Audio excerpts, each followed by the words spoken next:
Nous y voilà, nous y sommes.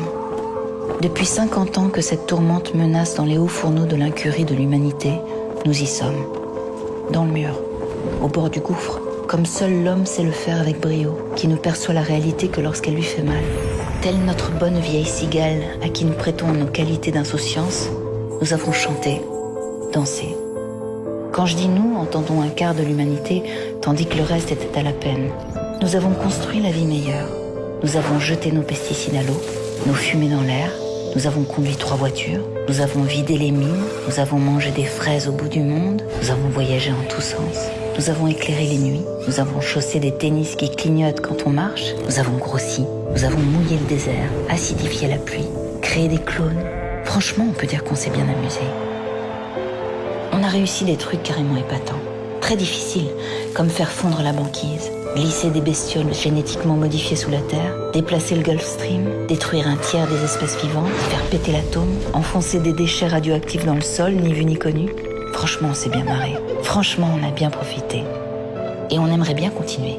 Tant il va de soi qu'il est plus rigolo de sauter dans un avion avec des tennis lumineuses que de biner des pommes de terre.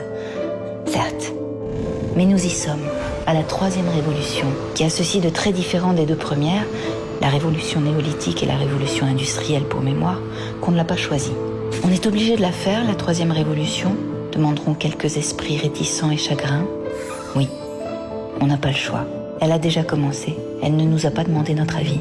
C'est la mère nature qui l'a décidé, après nous avoir aimablement laissé jouer avec elle depuis des décennies. La mère nature, épuisée, souillée, exsangue, nous ferme les robinets. De pétrole, de gaz, d'uranium, d'air, d'eau. Son ultimatum est clair et sans pitié. Sauvez-moi ou crevez avec moi. À l'exception des fourmis et des araignées qui nous survivront, car très résistantes, et d'ailleurs peu portées sur la danse. Sauvez-moi ou crevez avec moi. Évidemment, dit comme ça, on comprend qu'on n'a pas le choix. On s'exécute illico et même si on a le temps, on s'excuse, affolé et honteux. D'aucuns, un brin rêveur, tentent d'obtenir un délai, de s'amuser encore avec la croissance. Peine perdue. Il y a du boulot, plus que l'humanité n'en eut jamais.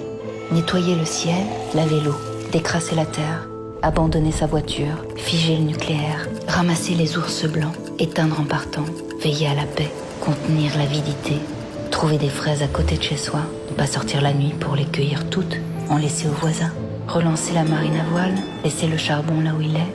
Attention, ne nous laissons pas tenter, laissons ce charbon tranquille. Récupérer le crottin, pisser dans les champs. Pour le phosphore, on n'en a plus, on a tout pris dans les mines.